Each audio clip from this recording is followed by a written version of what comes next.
ভাই এখন যাকে দেখছেন তিনি আর কেউ নন, তিনি হচ্ছেন মিজানুর রহমান আজারী, বাংলাদেশের নক্ষত্র।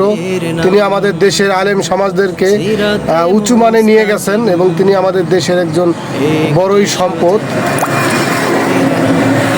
আসলে তার বক্তৃতা, তার কথার ধরন আমাদের যুবকদেরকে অনেক প্রিয় একজন ব্যক্তি।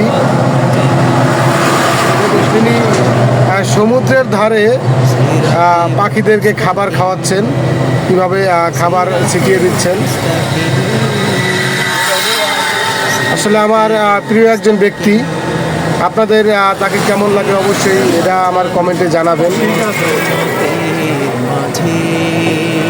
আসলে যত দেখি ততই ভালো লাগে, তার চেহারা দেখলে নুরানি চেহারা, আসলে খুবই ভালো লাগে আমার কাছে।